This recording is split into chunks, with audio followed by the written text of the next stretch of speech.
اور یاد رکھو ماں کا حق 3 گنا زیادہ ہے اخلاق میں، لیکن اطاعت میں شریعت نے باپ کو مقدم کیا ہے. ابا الگ حکم دے رہے ہیں، اماں الگ حکم، تو شریعت کیا کہتی ہے کس کو فالو کرو؟ ایسے موقع پہ ابا کو، کیونکہ گھر کا سربراہ کون ہے؟ ابا.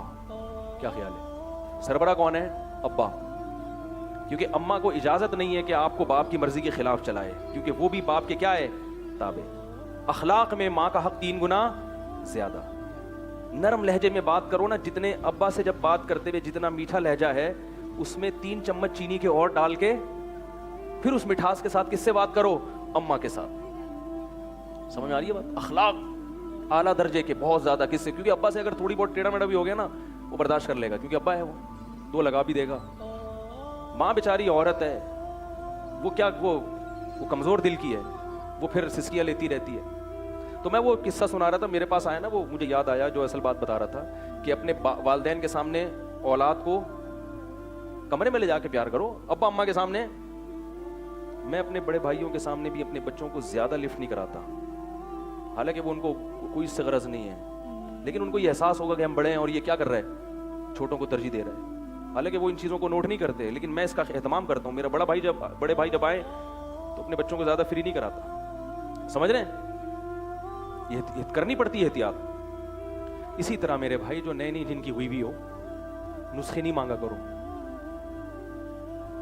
یہ مشورہ لیا کرو کہ کوئی ایسا عمل بتائیں کہ والدہ کے دل میں میرے خلاف نفرت کے جذبات پیدا نہ ہو، والدہ کو یہ احساس نہ ہو کہ شادی کے بعد بیٹا بدل گیا ہے.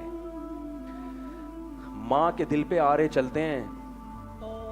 جب بیٹے کی دلہن آتی ہے وہ کہتی ہے میں نے اپنی چھاتی سے لگا کے جوان کیا، ساری زندگی روٹیاں پکا پکا کے کھلاتی رہی اس کو. کیسا منظر ہوتا ہے آپ دیکھو. گھر میں کوئی ماسی رکھو نا، کوئی ملازم رکھو، 3 دن کھانا پکائے گا، پیسے مانگنے آ جائے گا. نگرانی کرنی پڑتی ہے تمیز سے کام کر رہا ہے کہ نہیں کر رہا. کیسی جب روٹیاں پکانا شروع کی اس نے، بچپن سے کھلاتے کھلاتے بڈھی ہو گئی.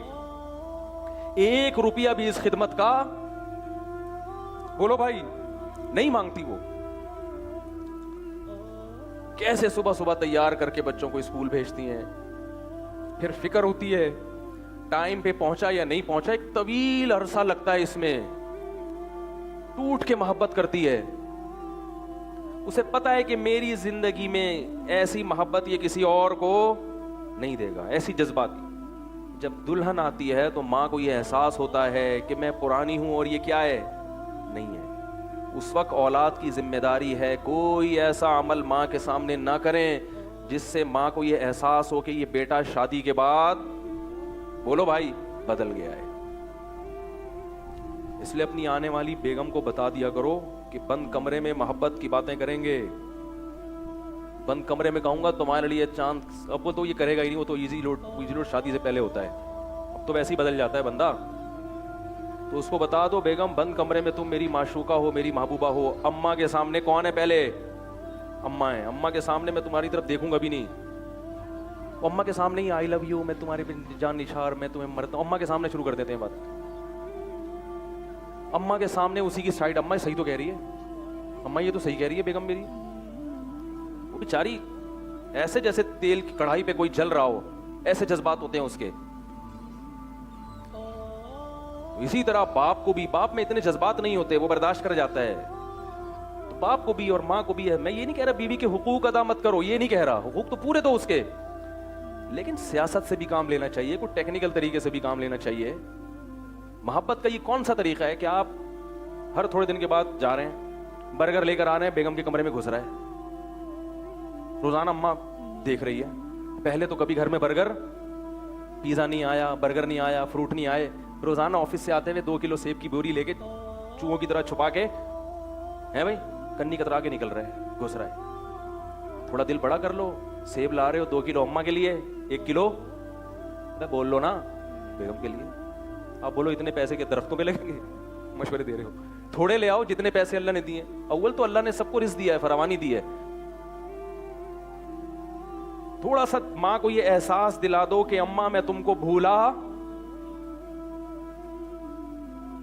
نہیں ہوں، میں بھولا نہیں ہوں، یہ احساس دلا دو باپ کو بھی ماں کو بھی. تو اللہ نے والدین کو ایسا جگر دیا ہے کہ وہ خود آپ سے کہیں گے کہ بیٹا تھوڑا بیگم کو بھی ٹائم دے دیا کرو. ان کو یہ احساس دلاؤ کہ ہم بدلے نہیں ہیں, ہمارے دل میں جتنی محبت آپ کی پہلے تھی وہ محبت اب بڑھ گئی ہے, کم نہیں ہوئی ہے. یہ احساس دلانا پڑتا ہے. آج کل ایک صاحب نے کہا میری شادی ہوئی, میں فروٹ لے کے جاتا ہوں, میری اماں کو تکلیف ہوتی ہے. اماں کو تکلیف ہو رہی, میں اپنی بیوی کو کھلا رہا ہوں. میں نے کہا اماں کو اس سے تکلیف نہیں ہو رہی, تو اپنی بیوی کو کھلا رہا ہے. اماں کو تکلیف ہو رہی ہے کہ مجھے تو کبھی نہیں کھلایا, بیگم آئی ہے تو اب خربوزے بھی آ رہے ہیں اور تربوز بھی آ رہا ہے. سمجھ میں نہیں آ رہی بات. اور میں نے کہا الگ لے جا کے کمرے میں بیگم کے ساتھ کھاؤ ہی نہیں, اماں کے ساتھ بیٹھو, بیگم کو بولو آ جاؤ.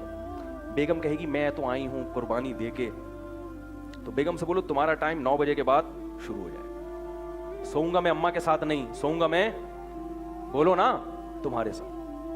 اماں اگر سونے بھی نہیں دے رہی, پھر اماں کو تھوڑا سا سمجھاؤ یار اماں اتنا نہیں.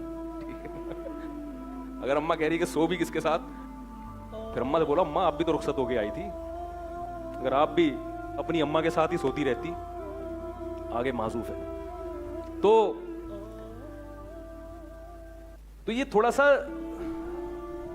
دماغ استعمال, بولو بھائی تھوڑا سا اپنی بیگم کو سمجھا دو کہ بیگم تمہارے سامنے کبھی کبھار میں تمہیں ٹیڑھی آنکھوں سے بھی دیکھوں گا, اماں کے سامنے اوریجنل نہیں ہوگا, وہ ڈر نہیں جانا, وہ صرف سیاست ہوگی. تمہارے بھی جب بچے جوان ہوں گے تو خود سوچو کہ وہ اگر بیوی کو ترجیح دیں تو ان پہ کیا گزرے گی. تو بیگم کو سمجھا دو کہ بیگم جب میری اماں بیٹھی ہوگی میں تمہاری طرف ٹیڑھی آنکھوں سے بھی ایسے کر کے ڈانٹوں گا, تو اس وقت برداشت کر لینا. بعد میں تو پتا ہے بند کمرے میں نے بیلن بھی کھانا ہے, چپل بھی.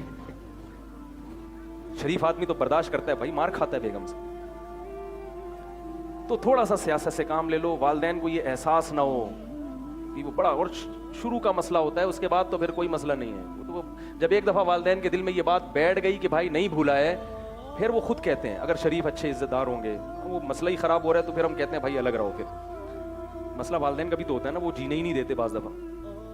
وہ کہتے ہیں نہیں ٹھیک ہے, ٹیڑھی آنکھوں سے جو دیکھا ہے تو تھپڑ کیوں نہیں لگایا, ڈانٹا کیوں, میں تو کہہ رہی تھی جوتا اٹھا کے مار, تو خالی ڈانٹ پہ. اتنا زیادہ اگر ایسا ہوتا نہیں ہے, لیکن اتنا اگر معاملہ خراب ہو رہا ہے بہت ہی زیادہ, پھر ہم خود کہتے ہیں بھائی والدین سے بیگم کو الگ رکھو. کیونکہ بعض ساسوں نے بہوؤں کو ذہنی مریضہ بنا دیا ہے. جیسے کہ بہویں بنا دیتی ہیں نا ساس کو, تو ایسی ساسیں بھی بنا دیتی ہیں. لیکن اگر تھوڑا سا ٹیکنیکل طریقے سے کام لیا جائے تو انشاءاللہ اس کی نوبت نہیں آئے گی. تو بات کہاں سے شروع ہوئی تھی, جلدی سے ختم کرتا ہوں میں. تو دیکھو میرے بھائی, سب سے قریبی رشتہ کس کا ہے, اللہ کا رشتہ ہے. اس کے بعد کس کا رشتہ ہے, والدین کا رشتہ ہے. تو جو رشتہ جتنا قریبی ہے ہمیں اس رشتے کو اتنا ترجیح دینی پڑے گی. تو اصل جو بات میں نے شروع کی تھی نا یہ سمجھانے کے لیے کہ چونکہ اللہ کا اپنے مخلوق سے رشتہ سب سے گہرا ہے, اس لیے اللہ یہ چاہتے ہیں کہ جیسے میں انسان سے سب سے زیادہ محبت کرتا ہوں تو انسان بھی مجھ سے سب سے زیادہ محبت کرے. تو محبت کروانے کے لیے اللہ کچھ اعمال ہم سے کرواتے ہیں تاکہ ان کے دل میں محبت پیدا ہو. وہ اعمال کچھ تو روٹین کے ہیں, جیسے 5 نمازیں پورے سال پڑھنی ہیں, زکوٰۃ بھی دینی ہے, صدقات و خیرات بھی پورے سال. لیکن اللہ تعالیٰ کیا کرتے ہیں کہ بھئی یہ تو یہ کام کرتے چلے جا رہے ہیں, عادت پڑ جاتی ہے نا, تو کچھ ان سے ذرا ہٹ کے کچھ ایسی عبادت کرواؤ کہ یہ خود ہل جائیں گے اب کیا ہو رہا ہے. یہ عام حالات میں آہستہ آواز سے ذکر کرنا افضل, بلند آواز سے ذکر کرنا بدعت ہے, جب تک کہ اس میں کوئی خاص حکمت نہ ہو.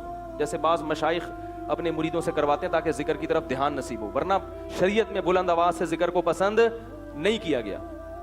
لیکن 9 ذی الحجہ کی فجر شروع ہوتے ہی حکم دیا ہے زور زور سے بولو اللہ اکبر لا الہ الا اللہ واللہ اکبر وللہ الحمد. ایک دم انسان ہل جاتا ہے, یہ کیا ہو رہا ہے بھائی, پورے سال اللہ نے ہمیں یہ حکم نہیں دیا.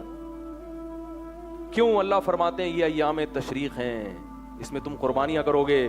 اللہ چاہتا ہے میری کبریائی کو اونچی آواز سے بیان کیا جائے تاکہ جو تم پورے سال ایک شیڈول پہ چل چل کے نا ایک کام کرتے کرتے عادی ہو گئے, بھول گئے, نمازی بھول جاتا ہے میں نماز کیوں پڑھ رہا ہوں. وہ روٹین میں صبح اٹھے گا, واش روم جائے گا, وہاں سے گھوم کے آئے گا, پھر وہاں سے برش کرے گا, پھر وضو خانے میں آیا, بھول گیا کہ بھائی اللہ کے لیے نماز پڑھ رہا ہوں, اس نے مجھے پیدا کیا, بھول جاتا ہے. تو روٹین سے ہٹ کے اللہ کیا کرواتے ہیں, کچھ کام کرواتے ہیں, ایک دم یاد آئے گا بھائی یہ کیا ہو رہا ہے. جب زور سے اللہ کی کبریائی بیان کرے گا تو اسے احساس ہوگا بھائی پہلے کون ہے, اللہ ہے. اللہ کی محبت کی تھوڑی سی چنگاری بھڑکے گی,